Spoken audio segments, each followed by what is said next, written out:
me, there's no in between. So this is just me. Is just me. Why there is no in between. So this ain't my scene, I beg my leave. My face ain't clean, this is just me. Some ways I lean, escaping green. I stay my dream, not in between. This ain't my scene, I beg my leave. My face ain't clean, this is just me. Some ways I lean, escaping green. No in between. This is just me. I sound, a style, a groove, a rhythm. No in between. I know you have said what you're giving. I'll move on, yeah, I'll move on. 1 minute, then I'm gone. I'm gone. So this is just me. It's a sound, it's a style, it's a groove, it's a rhythm. No in between. I know you have said what you're giving. I'll move on, yeah, I'll move on. 1 minute, then I'm 1 minute, then I'm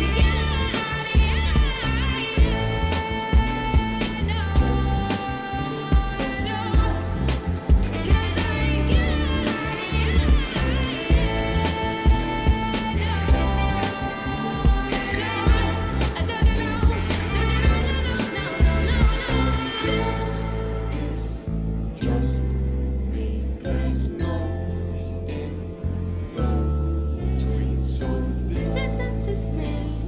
A sound, a style, a beat, a rhythm. No in between. I know you have said what you're giving.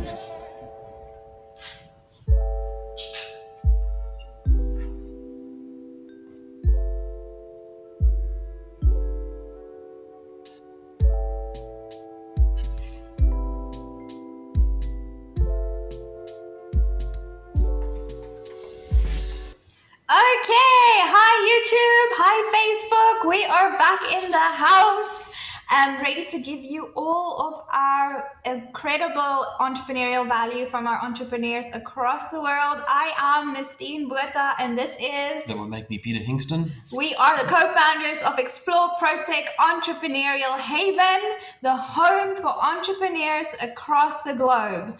You are watching the... We haven't rehearsed this. You are watching the... I'm supposed to say something. Oh my... You are watching the... Coffee Shop Conversation Show. Coffee Shop Conversation How would Show. you not know that already? This is where we give real answers to real entrepreneurs from across the globe. So literally, we've been collecting your questions and we are ready to have our tribe members give you your answers. That is what we're here for. But before we get going with that, I want to let you know that the way that we run this is in a game show format. So me and Peter are going to be asking the questions to our amazing panel of tribe members and expert entrepreneurs from across the globe, the people you can see on the screen right now, and they are going to put up their hearts if they are ready to give you their best value. The nice thing about this is that these entrepreneurs are from different fields, from different areas in life, from different places in the world. So your answers are going to be very comprehensive. You're going to get answers from many different aspects. So stay tuned. We're in for a real treat. Okay. Also, I'd like to mention to you that we have 299 subscribers at the moment on YouTube. Yay! That is the power of tribe. That means literally in the last like 3 or 4 weeks, we got about 200 of you guys. So thank you so much. If you haven't yet subscribed to the YouTube channel, you need to do that now. Go ahead and... Yeah, you could be number 300. You can be number 300. How amazing would that be? Go ahead and subscribe to the YouTube channel. If you have a dog or a parakeet or a child, get them to subscribe to.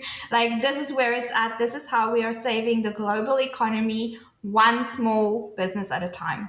Okay, cool. So go ahead and subscribe. And then next thing before we'll get on with the questions right now. Next thing before we do, I just want to let you guys know some really exciting news that Chris is also going to be mentioning on the actual tribe news, but I couldn't wait. So I have to tell you now. No, Stephen, it's not that news. It's different news. But we might reveal that news a little bit later. Let's see. Depending, if we get the 300 subscribers while we're on this call, we might reveal like that news later. Anyway, okay, so the news I want to mention is we are ready to onboard our next 25 amazing entrepreneurs from around the world.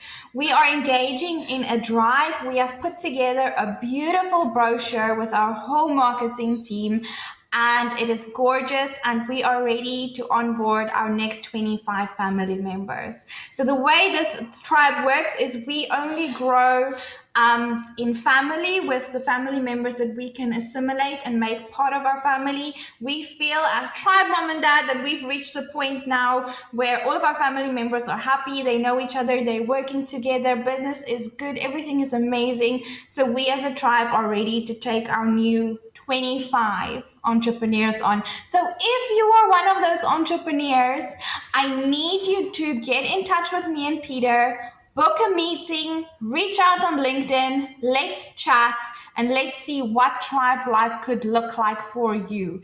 If me and Peter feel after meeting with you that this is a solution that could work for you, we will invite you to join the tribe. If not, we'll still try to give you a little something so that you leave us a little bit happier than when we found you. So get in touch, you have nothing to lose. But seriously, guys, this is an incredible opportunity. Don't miss out. Okay. Cool. So on to the actual show. Tribe members, are you ready? Yeah? Awesome. Okay, here we go. I want to see hearts. So I want to start with this question because this is actually a question I can really identify with. And we know that the theme of today is don't do it alone. But I remember going to those networking events and not, you know, like I would see the people like Stephen Westwood, like I would probably like see him in the room and I would be like, wow, that guy is so cool. Like we could do so many things in business together, but I wouldn't know how to actually start the conversation. I still feel like that sometimes when I'm trying to talk to people on LinkedIn. It comes across a little bit weird when you just approach somebody and say, you're cool, let's do business. Because generally, like, that's my game plan. You know, that's kind of what I got. So this one is from Thomas. And Thomas is asking, once I've identified people that I'd like to do business with, how do I get them to talk to me?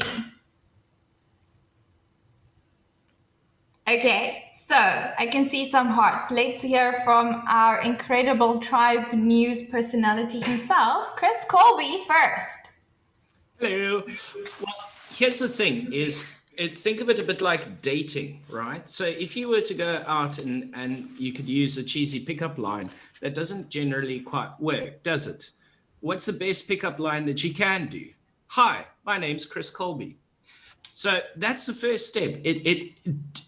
The simplest approach sometimes is the best approach. And if you do that while at the same time try and make a way or find a way to make yourself stand out, that attracts people towards you. So whenever there's been an opportunity within the networking environment, be it something as simple as just smiling. You might think I'm standing here looking like an idiot, just smiling at everybody. And they're thinking, well, what's this guy? Just, he's creepy. He's sitting there smiling.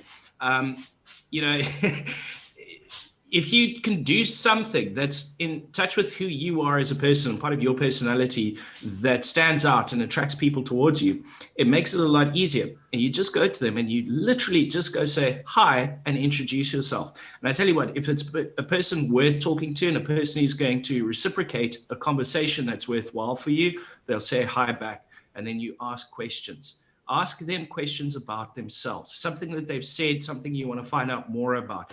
People are far more prone to talk and engage with you if you ask them about themselves. Don't talk about yourself. Don't go to them and say, I think you're cool, and so what? But if you go to them and say, you said X, Y, and Z, that sounds so interesting, please share more with me. They're far more likely to engage with you. I'm Chris Colby from Live to Dream. We're more than just digital. I love the way you explain that, Chris. I'm actually making notes. Because like this is going to be a game changer for me. I will try to follow this and I will let you know how my life changes. Okay, so next up, all the way from the UK, is it sunny there or is it cold? Stephen Westwood. It's actually quite cold and miserable today. Not having as much fun as I was a couple of weeks ago when the sun was shining. But yeah, to answer this question, Chris has already given a spectacular answer. Don't overthink it. Keep it simple. It's just like start with hello. And like Chris said, if you're asking people questions about themselves rather than talking about yourself, they're more likely to start paying attention, and it's easy to identify some common ground where you can have a conversation. Now, just because you're networking doesn't mean that it has to just be about business. It's meeting people, so treat them like people. Get to know them on a more personal level. Like I said, find that common ground. Once you have that, the conversation will flow a lot easier, and then you're able to introduce what you do, and they'll be able to talk about what they do more freely.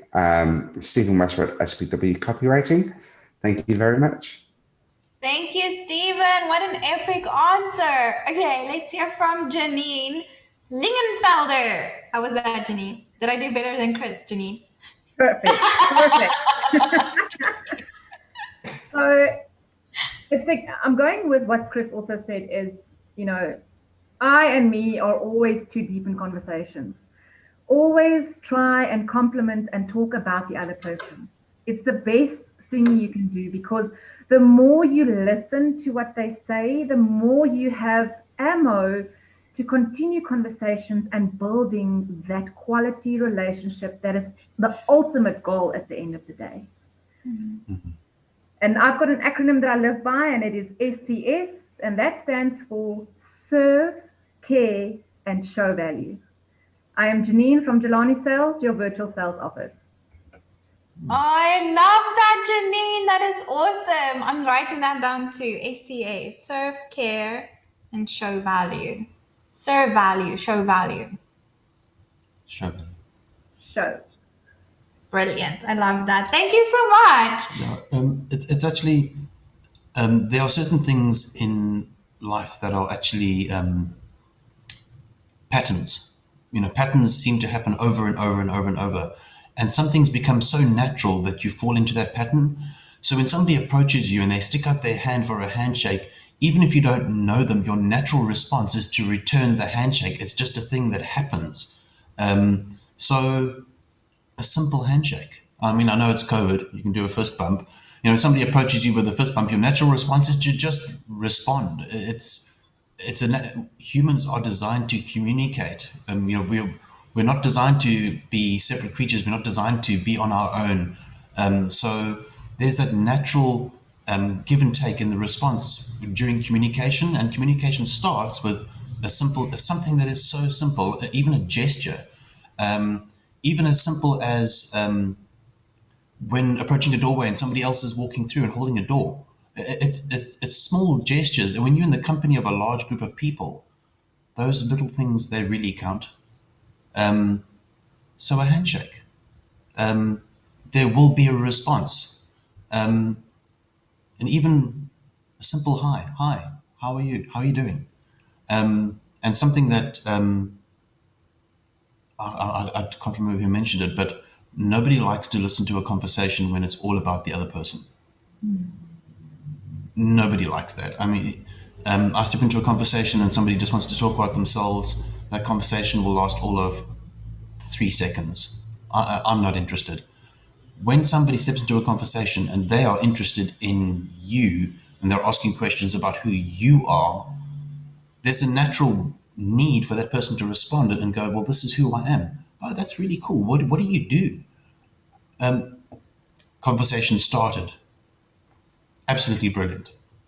And I mean, you should know, because you actually talk to people. Like, I'm the one that struggles to talk to people. I am so socially awkward. Which people actually kind of enjoy watching. So it's a win-win. It gives me like an authenticity. But like, I wanted to ask you, how similar is this to you picking up ladies? Because I know that you pick up a lot of ladies in your days. You know what? In regards to pickup lines, gentlemen, they don't work. They don't work. Don't try them. It's not flattering, and it generally doesn't work. But it's the same thing as a conversation. When somebody knows that you're seeing who they are instead of just what they think you can get from them. You've got to pay attention to who somebody actually is, and they will respond. I love that. That's really cool. I have one question though, but I know, can I just ask the question, and then I know Chris has something more to add anyway. So, me being the accountant, and guys, I really don't have a lot of, I'm good talking to people one-on-one like this. I love people. I love taking care of them. But in terms of starting conversations and figuring out how to get them to talk to me, I'm really bad at that. So I want to know, if you're supposed to say hi to everyone and then ask them all of these questions, how long is that going to take in billable hours? Okay, so first of all, Nestine, you're not saying hi to everybody and asking everybody questions. You start off with just one person. Okay. And in terms of billable hours, I'll have to get back to you on that one because I can actually respond to that. It's going to take the whole day, isn't it? Like when you follow this. Well, when I go networking, it turns into an evening thing as well. And a night out. Okay, let's hear from Chris. Chris, what do you think? And maybe you can also, while you're adding your more 2 cents, tell me, is this going to take the whole day? Is this then even how do you market and do everything else? Where do you find time if you're supposed to spend this much time just talking to people? So you fail to plan, you plan to fail at the end of the day. But the one point I wanted to add on the previous one is if you've gone and put yourself out there, it does take a lot for a lot of people to go up to somebody at a networking event or just in general to strike up a conversation, do that, hi, how are you? And to talk to them and ask them questions about themselves. You've also got to keep in mind, if the person doesn't ask about you, to reciprocate that and also rejects you, much like in dating, I suppose, again, back to that analogy, then are those the kind of people that you want to form a relationship, be it a business relationship or a networking relationship of any kind with? Does that fit into your value system and the kind of person that you want to be associated with? And then back to the question on the billable hours is go in with a plan. Have an idea of the type of people that you want to connect with, the type of industries that you're interested in, the type of people that will support your projects and the things that you're working for. Go with a very specific plan. And, networking is great, and it's great to form relationships and have those chats with people. Ask them the personal questions, and 9 times out of 10, you probably might have a guy who's had 1 or 2 glasses of wine tell you their sob life story, whatever the case may be. It's worthwhile, but also remember, you're there to do business as well. So, if you're in a conversation, you've met somebody, it didn't quite pan out to be the person that you thought it was, exit graciously. Say, oh, I just saw so-and-so. I'm going to catch up with you in a little bit. I really want to catch him before they leave. It's a classic one to do. You just divert the conversation and go with the plan. You're not going to be able to speak to every single person, and that's okay. Get over the FOMO of it. Be strategic. Look at the people in the room and see who it is that you want to connect with, have that conversation with. And yes, it will take a little bit of your time, but you know what? It's an investment. It's an investment in your business. And the beauty is sometimes you get to have a little bit of fun while you're doing it. Oh, I love that answer. Thank you so much, Chris. Clearly also good with picking up ladies and dropping them afterwards. Oh, look, the weather's just changed. Yes, the sun came out. Wow. Okay, Megan, I know you've had your heart up twice now, so I know you're dying to add to this conversation. Thanks, Nestine. I'm not sure, I didn't know that you'd seen the first time round. I just wanted to add to that also when you are planning on attending some event, you generally do have an idea of the attendees, and that's where you do your research. That's where you do homework. You plan it, find out who it is that you most want to get in contact with over that period of time that you are together in a space. So that would be basically my first strategy would be knowing who's there, who it is that you'd really like to get to speak to during that period. And even if it's just, hi, I'm Nestine, I'm with Explore Protech, and I'd like to chat to you. There's my business card. Is it okay if I call you next week? And leave it at that, I've got a really bad alternative, the way I sometimes did things. And I speak from experience. I was repping on the road, and brand new client, new building, new everything. And we had a meeting set up. And the gent takes me through to his office. We sit down and chat and everything else. And it wasn't feeling like it was really going anywhere. So on the way, I sort of cut it short. And on the way out, someone had closed the large sliding door. So I went face first into the sliding door on my way out. So very quickly, the entire mood changed. And he was all concerned, probably thinking I'm going to sue them and all the rest of it. And all I did was take a step back, made sure everything was still in place. And I went, compliments to your window cleaning staff. They deserve a raise. Have a good day. I'll speak to you next week this time. And he called me the next day.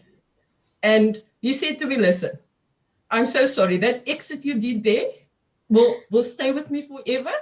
But also the way you handled that exit, I wouldn't have been able to pull that one off. He called me the next day. He opened an account with me and business carried on from there. And whenever I walk back into the office, he'd come and meet me at the front door so that I don't have to fight with his glass door. But also he ended up calling me Supergirl. So he even had a pet name for me afterwards. So if all else fails, try something dramatic. Okay, does work. I love that, Megan. Thank you so much for sharing that story. I love it. So if all else fails, walk into the sliding door space first. I can totally do that. See, that's a strategy I can do. That's simple enough, step by step. And there's always the grand entrance about walking in when everybody's already seated or already in the room, and go face first into the room. That's also an option. I love it. Thank you so much, Megan, for sharing that and for the story. It was really cool. Rita, you also had your heart up. Wait. That was Megan Deers from Megan Creative. You're a copywriter, Megan. Do you remember? I was just going to say, so sorry. I keep laughing at everyone that forgets, and today I'm the one. So thank you, Megan from Megan Creative, energizing, clarifying, and simplifying your copy. Thank you. Beautiful. Thank you. Okay, let's go, Rita. I think in this, sorry, the guys mentioned everything, and I think this is just a little bit of technical stuff when you are in a physical networking event. That, for example, if two guys are standing chatting and they're standing facing like this, it is a closed conversation. But if they open up slightly like this, it's an open conversation, and you can enter into that conversation. But if it's like this, it's closed, and it's difficult to enter into that conversation. So just some technical stuff that we can become aware of when you're at an event like that. Rita Skuman, Coaching with Heart. Brilliant. Thank you, Rita. That is epic, because I've been in those, first of all, I find it really difficult to leave conversations at physical networking events. And then second of all, I always get into those conversations where me and one other person will be talking for 30 minutes, but then both of us want to leave, but neither of us want to so literally if I just move, that's going to help me a lot. Thank you. Awesome. Cool. Okay. Before we continue, your question was in regard to billable hours. Yeah. If we take a look at the value of our billable hours, but then we take a look at the value of business that is done with successful networking, the question is, can you afford not to spend the time networking? Because the amount, I'm looking at our networking group, and I'm looking at the relationships that have been built, the amount of business that has actually been done based on trust relationships between people that actually are now learning to know each other and grow together. So can you actually afford to not spend the time building relationships with the right people that are going to increase your business? So if your concept is, this is how much time I'm wasting in regards to billable hours, then you truly don't understand the power of networking. Some amazing business has been done from our events, where people have just got to meet each other and go, hey, I really like what you do. I like what you were talking about. Can we get together and have a cup of coffee? Great. And business gets done. So can you afford not to do that? If you can afford not to do that, then you shouldn't be working. It's that simple. You can't afford not to do it. So, I think this is going to be quite an epic conversation. I think the answer for me is like, don't try to do it on LinkedIn. Like, just go to like physical networking events, or physical, like online networking events. Because LinkedIn is difficult for me. Like, I can never, just by looking, I don't know if you guys feel the same, but I can never just by looking at someone's profile decide if that's a good person or not. And literally all of the business that I do, I base on, are you a good person or not? Because I only want to work with nice people. I'm afraid of people that aren't nice. So I don't want them near me, okay? That's the truth. But just by looking at someone's profile, like, how are you even supposed to know that? So I think for me, like, just going to online networking events, like the ones that we have, is going to be the answer. But yeah, Janine, did you want to add something? And I think Megan wanted to add something, and then we can move on to our actual next question. Thomas, I hope you got so much value from this. So yes, I definitely want to add something. So I'm very goal orientated. So when I look at my business goals, I also look at when I meet with people. Will they fit in with the goals that I want to achieve? And that helps me a lot. I might not hammer on it in the conversation, but there's subtle ways that you can get to that point. And if I've reached my goal with meeting someone, then that is a very great networking opportunity. So remember that when you go and network with other people and have a conversation with them, have your goal in mind. Don't hammer on it, but through the conversations, you will actually achieve it. Janine from Jelani Sales, your virtual sales office. And that's why I am outsourcing all of our LinkedIn sales work to you, Janine. You're amazing. Okay, Megan, you wanted to add something. Yes, thanks, Nestie. Just wanted to reinforce what Peter was saying and just add to it a bit. I agree in the sense that if you don't feel that billable hours will be covered, consider in this day and age that we're in at this point in time. It's not only a question of can you not afford to, but I think at this point, everybody should be scheduling that time in, because that's turned out to be one of the most important areas that we never made time for before. And it's turning out to be one of the most successful turnarounds in business today. So I think rather than just asking the question, is it worthwhile doing? I think it should be scheduled in as a regular part of what you're doing in order to keep your business going. Okay, and that's Megan from Megan Creative. Thank you very much. Thank you, Megan. I need to spend time with all the planners in the tribe so you guys can get me on track. Steven's just like looking at me like I'm kind of avoiding you at this point. Okay, we'll do the plan next week. Okay, so Chris, one more thing, and then I want to hit you guys with the next question. So something I should have actually started with, being in the marketing industry, is one of the most powerful marketing channels is word of mouth. Now, if somebody recommends you to somebody else, whether they've purchased your product or whatever, they're actually technically part of one of your networks. It's part of maybe your broader network or your most narrow network. And people often ask, and it's a big question that comes up whenever I'm doing consulting work with clients, is we understand this word of mouth thing's kind of important, but how do we generate it? Well, one of the best ways to boost your word of mouth marketing channel is through networking, is through doing things like this, connecting with people, building those relationships and getting them to refer work to you. Or, again, you never know where a conversation can take you. You can mention something today to somebody, they're at a bride tomorrow, and the conversation comes up and they say, you know what, I've been working with Nestine for the last couple of weeks and we've just been chatting and stuff. It sounds like what you need is what she can provide. I've worked with her, great person. I give her that credibility. Bang, there's your word of mouth. Word of mouth is so important, and networking forms part of that marketing channel. That's how you generate word of mouth these days, guys. Hashtag just saying. That's Chris Colby from Live to Dream. We're more than just digital. Brilliant. Thank you so much, Chris. I really appreciate that. And I, for one, feel a lot more clued in now on what I'm supposed to do. So again, Thomas, I hope you got a lot of value from that and you feel a little bit more empowered to go and reach out to those people that you want to work with. Okay, guys, so our next question is again such an esteemed question. I can so resonate with this, so I want to ask this one next. Do you want to read it? Yeah, I'll give it a bash. Okay. Okay, so the question is, how do you convince someone to collaborate with you once you already know them?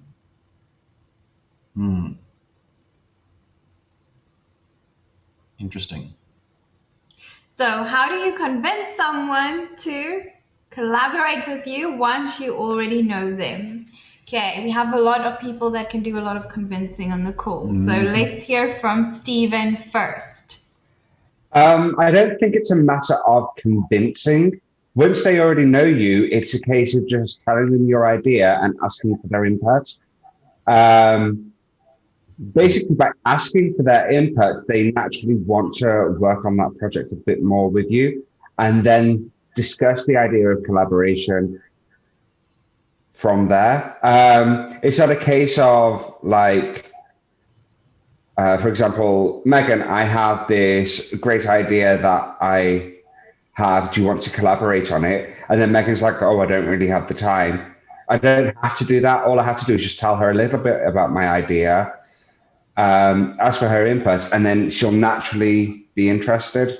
So yeah, I don't like the wording in that question, but that's my answer. So Stephen West with SPW Copywriting. That is pure gold. I don't know where all of you guys learned this. Did you actually speak to people on the playground at school? I never did. I was in the library. This is pure gold. This is helping me so much.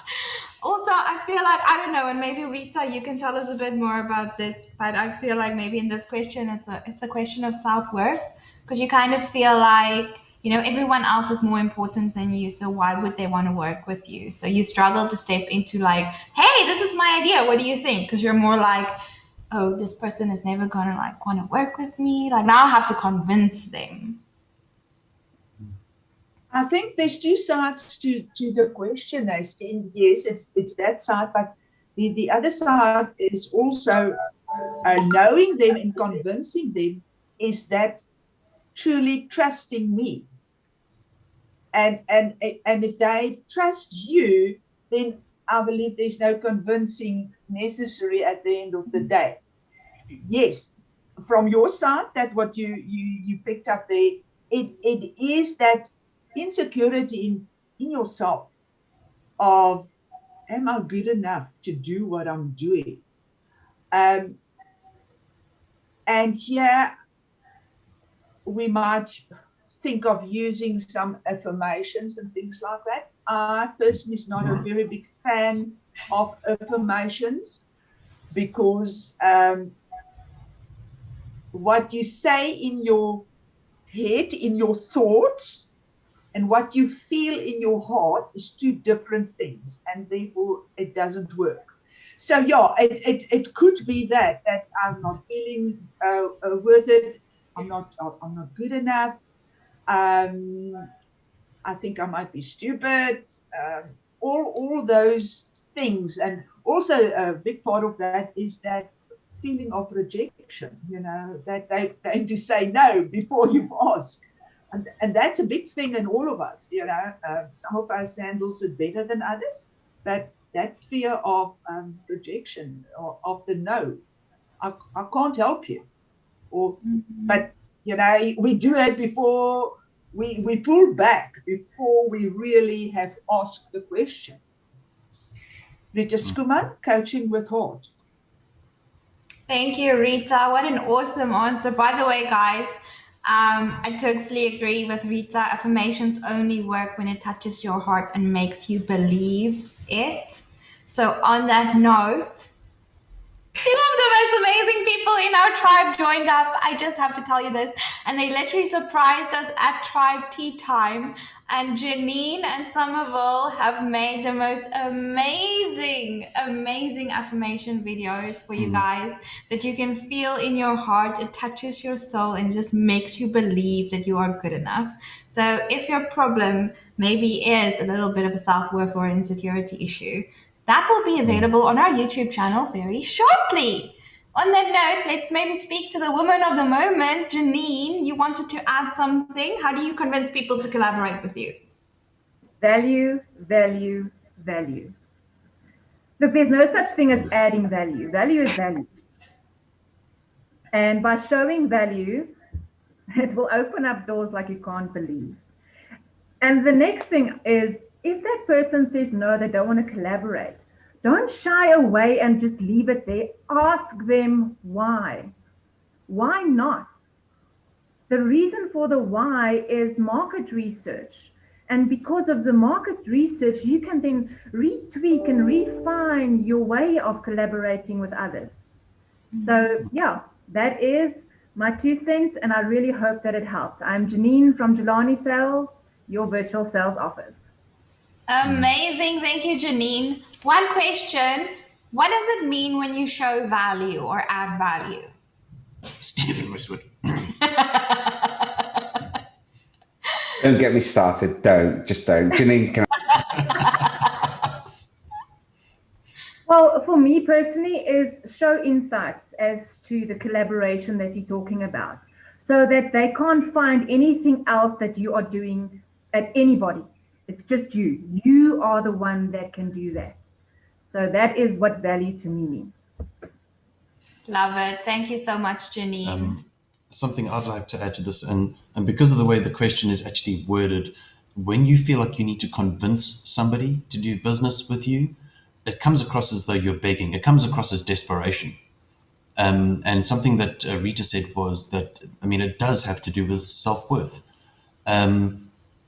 Personally, I will not beg somebody to do business with me. It's just not going to happen. I used to. It doesn't work. However, when you are approaching somebody with an opportunity, and you're asking for their opinion on that opportunity, this is a project I've got going. I'd like you to take a look at it. Tell me what you think. I'm actually looking for a collaboration partner, but I'd appreciate your insight. Instantly, you are putting that person in a position where not only are you seeking their counsel, but they also understand that the opportunity could be for them too. So never beg. And if it's a question of self-worth and the way that you are approaching people and feeling like you need to beg for business, then it's something that you need to work on personally, and then you should be sitting with Rita Skuman so that you can understand the process, because your self-worth is not that.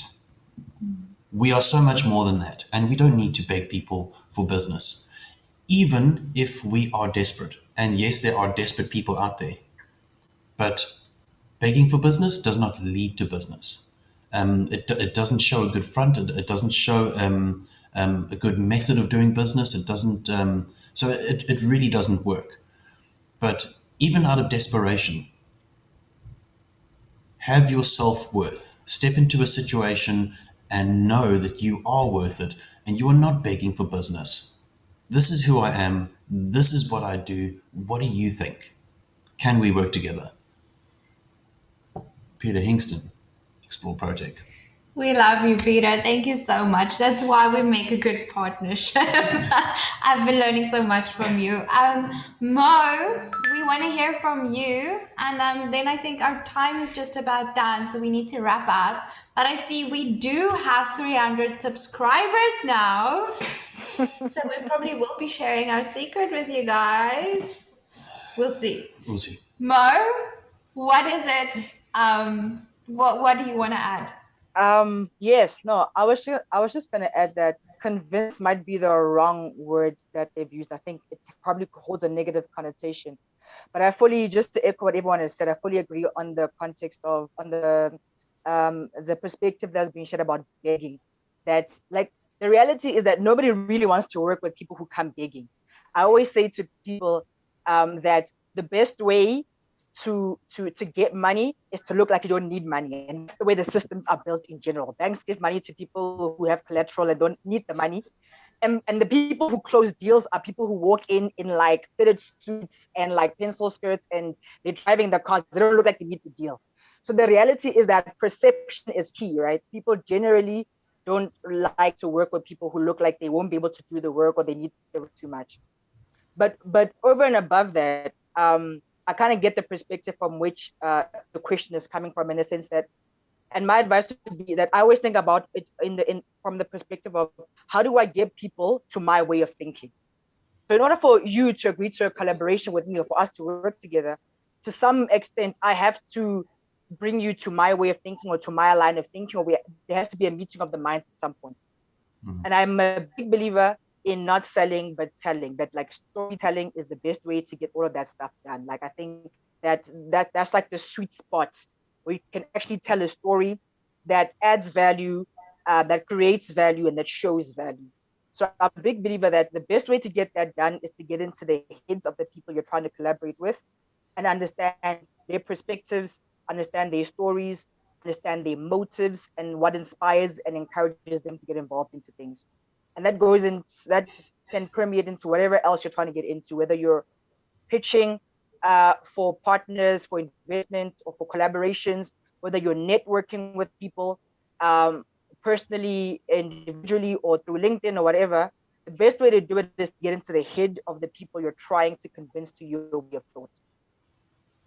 And sorry, Mo Malele for Mo Malele Poetry. Incredible. Thank you, Mo. That was masterfully said. I love that. Love that. I actually need to do more market research so I can get into the heads of those people that I'm trying to. Anyway, okay. Chris, okay, you're going to die if I don't let you speak. Chris can speak and then we're wrapping up. I'll be very quick. By the way, it seems like a theme at the end of the show. Mo just always drops the mic and walks away. She sits quietly through the whole show, and then whether it's her poem or a reply or an answer, she just walks in, drops the mic, says boom, and walks out again. Well done, Mo.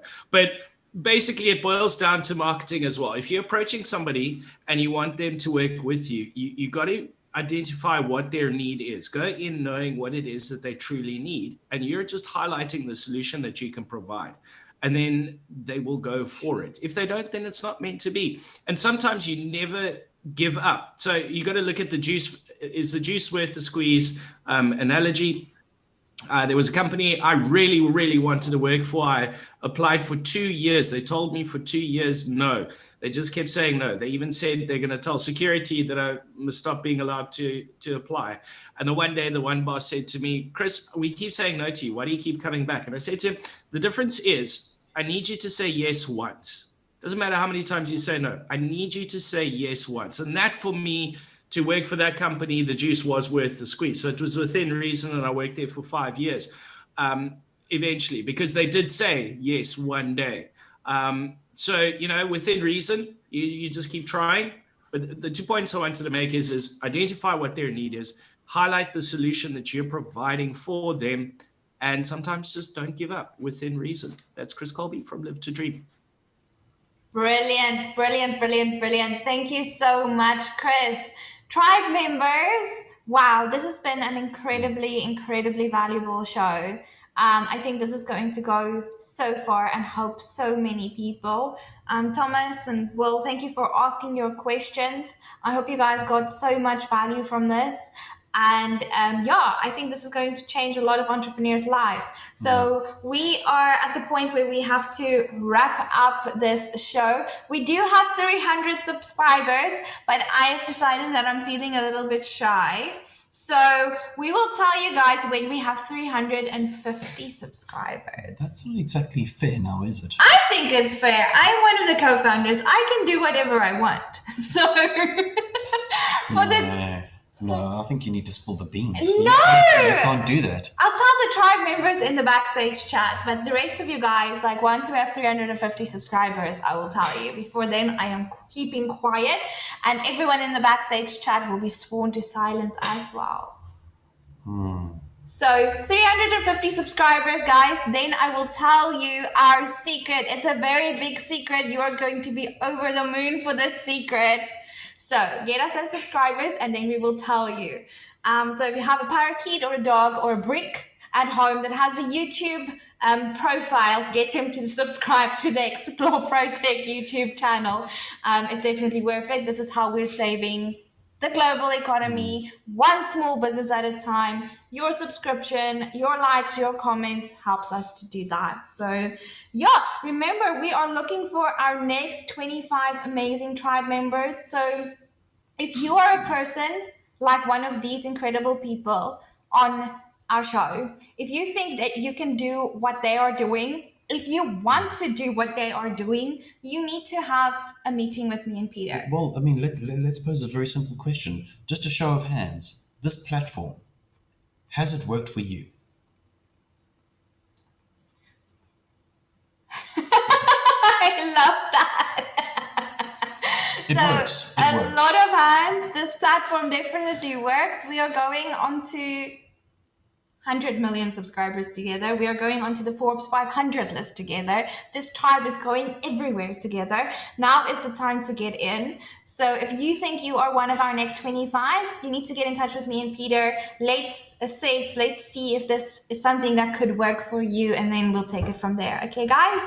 So that is our show for today. I hope you got so much value from it, and we can't wait to see you again next time. Same place. Same time. Same time. And if we have 350 subscribers, we will tell you our secret. Okay? Oh, and on time. On time. We will be there on time because Chris is part of the show now. Okay. Love you guys so much. Tribe members, you can stay for the backstage chat. YouTube, Facebook, it's been amazing. See you again.